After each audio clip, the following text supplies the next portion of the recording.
Hey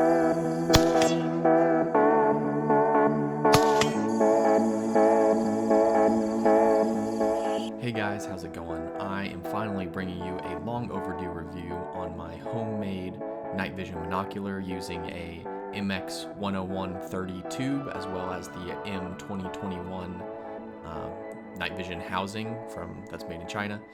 And I know I told you guys the review would be coming soon, and it finally is here. I just got done with 2 moves in less than 6 months, and between that I was also needed to finally go out and shoot with it so I could actually adequately test it, put it next to my PVS 14 so I could compare it accurately instead of just looking at it in a vacuum and only telling you what my initial impressions are. So I've actually finally tested this, and today I am going to give you the review, some updates on the build, and some accessories I've found for it, as well as answer some frequently asked questions, because boy do you guys have a lot of questions.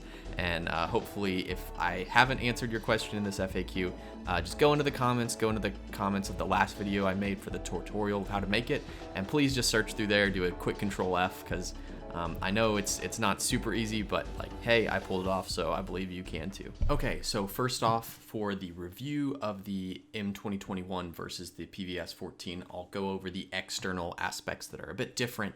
So the M2021 is obviously not as robust as the PVS 14. The PVS 14, it's made for the military, it's made to be hard used, it's made to be durable. The M2021, it has that 3D printed piece, which, by the way, you don't have to 3D print it. You can send off the CAD file and have it CNC'd by someone. I'm sure you're going to pay more money for that, but it can be metal if you need to do it that way. However, still, it's a homemade device. It's not going to be waterproof like the PVS 14 is going to be. It's not going to be nitrogen purged. It's probably not going to hold a nitrogen purge even if you try to do it. It's a bit just sketchier in general. So it's not going to be as robust, and it's probably not going to be as reliable, especially if you are doing the soldering yourself like I did. I had people tell me that the soldering was garbage, and maybe that's true. It hasn't malfunctioned yet. It hasn't short-circuited yet, so mine is fine. But people told me that it was garbage. But maybe you could do a better job, or you could have a professional do the soldering and do a better job. Regardless, the PVS 14, no matter what, it's going to be more durable than this. Now, it's also going to be, the PVS 14 is smaller and lighter. The M2021 is around 6 inches long, and the PVS 14 is 4.5 inches long. So it's quite a bit of difference for what is hanging off the side of your head. It's also going to be a weight difference as well. The M2021 is 15.2 ounces, whereas the PVS 14 is 11.8 ounces, so a little bit lighter as well. The last thing I noticed as far as the external bits of the M2021 and how it differed from the PVS 14 was just that last, the ocular piece, the part you look through with your eye.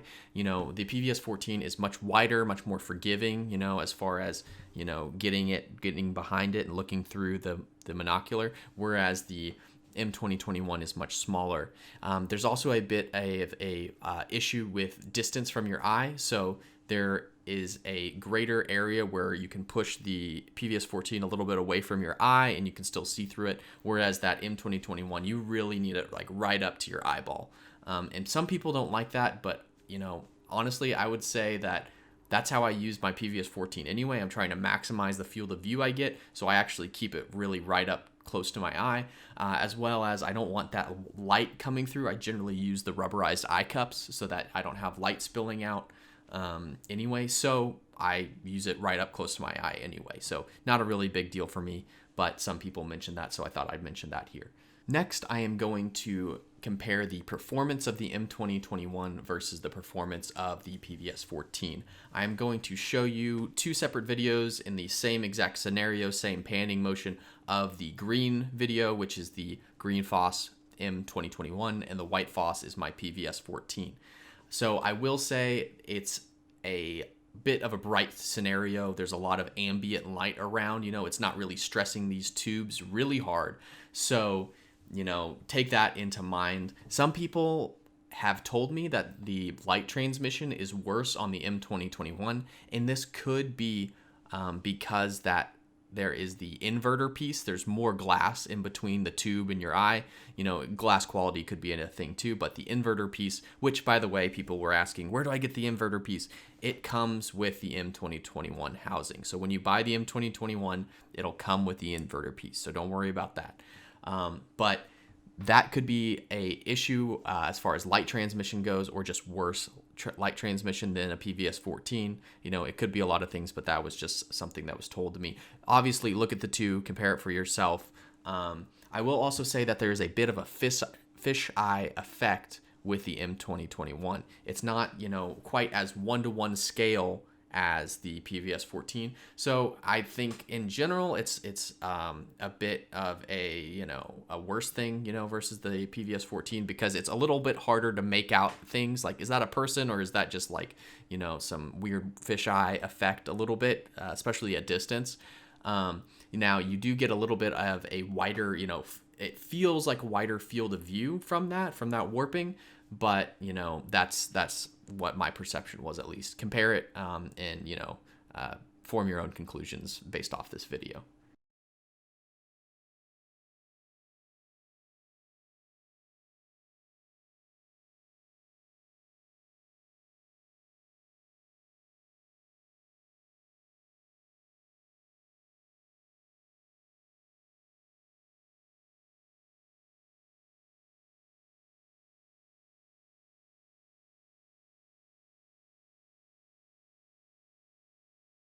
Okay, final takeaways from the M2021 homemade monocular with the MX10130 night vision tube versus the PVS 14. I was finally able to take the M2021 and go out and shoot with it with a full power laser, 50 to 100 yards, engaging targets from multiple positions.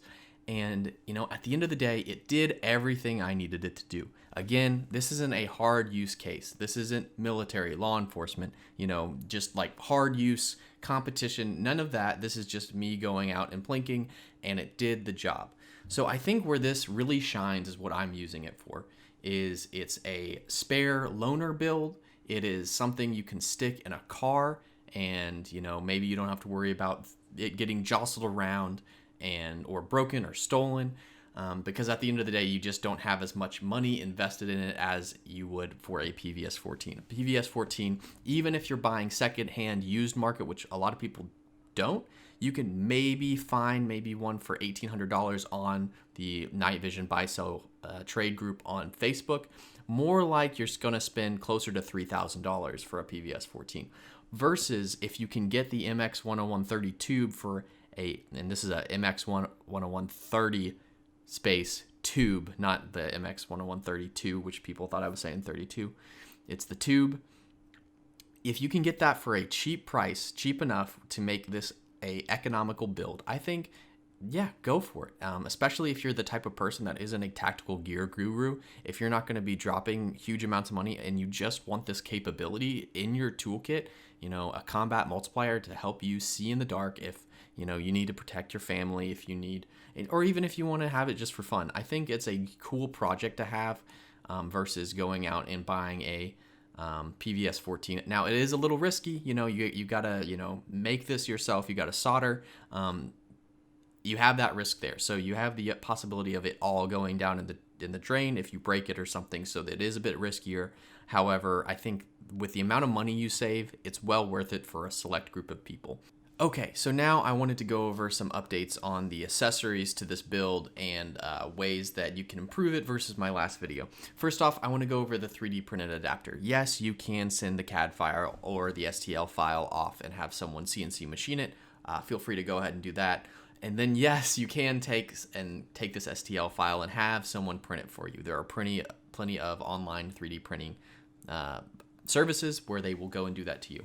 Now, I will say the original issue with the thread stripping on the adapter was actually my fault. I was taking the file to my local library, and they had a 3D printing service that for free where they would just 3D print something. Once I bought my own 3D printer, I discovered that it was under extruded. So basically, it wasn't extruded long enough. Anyway, 3D printer nerd speak. So that's why the threads were ripping off. So once I figured out how to 3D print better and I printed it correctly, It snugs up perfectly. It's nice and snug. I probably wouldn't, bang on it or anything or really try and strip the threads, but you can very comfortably get it to fit snugly and it feels solid. So that's the update there. Now, in my last video, I got a lot of questions about how to attach the M2021 to a helmet. The M2021 uses the NVM14 mini rail in order to attach itself to different adapters. So what I used in that video is I used a FMA pano bridge and used a genuine Noise Fighters pano bridge to mini rail adapter that they originally sell for flea or breeches. However, it also works for this. So I used that piece in conjunction with a FMA pano bridge. Now, what you can do is use one of these two 3D printed options, which I'll throw up on the screen right here. One you have to pay for, which I have used and will show you. And I used it on a FMA pano bridge little plastic piece. It's actually not the pano bridge, but it's just the monocular J-arm adapter that is made by FMA. So it's like $20 for that. And then I paid $5 for the 3D printing file. And then I 3D printed it and it works great. You use a little screw to screw it in. But that's one option. Now there's another 3D printing option that I recently found, which is apparently a copy of the Noise Fighter mini rail to a pano bridge adapter, which you can try that. I don't know how well that works. So your mileage may vary. Finally, the last option that I have to show you guys is I think it's called an op mod. It's pretty much an adapter which adapts a PVS-14 J-arm. Standard J-arm has the same screw mount, and it slides, once you 3D print it, it slides onto the it slides onto the NVM14 rail on the M2021 and basically allows you to attach it to a normal bayonet mount, just like it was a PVS-14. So there are some options for you to attach it, and hopefully that helps. Now on to the frequently asked questions. And the question everyone was saying and wanting to know, where do I get a tube? Where do I get a cheap tube? Cheap tubes are all gone. They've all been bought up, which isn't the case. I was looking for months before I found a deal on a cheap tube. Maybe they'll never be as cheap as they were pre-me making that video. However, you still can get deals certain places. Go into Facebook, make a Facebook account, and then type in Night Vision Buy Sell Trade. Join that group. You're going to have to apply to join it. And then go in that search bar and type in, I want to buy an MX10130 Night Vision ITT. Enter. There you go. People will find you. You might have to wait around to get a good price, but they're out there. Additionally, go on to ARFCOM, AR15.com. I think AR15.com or AR15forum.com. One of the two. Go on there, go to the Night Vision page, another place you can find MX10130s.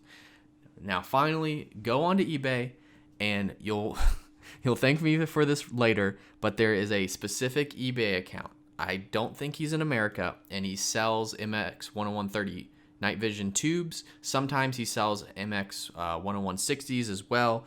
All types of night vision stuff, and they're generally pretty cheap. Sometimes they're pretty blimmed, but they're out there. So yeah, go find that guy. Otherwise, you can just still look on YouTube, but it's a lot harder to find good deals. So that is where to get tubes. Okay, so the second question I get a lot is where to get the housing. So you have to buy the housing from Alibaba. You have to go online. It's a bit of a involved buying process. It's not like buying something off of AliExpress. You really have to, it's made for large distributors. So you can buy individual housings though. They let you do that. They did it for me. You might just not get the same deal on it as if you were a large retailer. So you go on to Alibaba. There's two options. So there's Shenzhen Hashing or whatever. And I actually heard from 91st Research and Development, which is the guy who originally did this modification or M2021 build.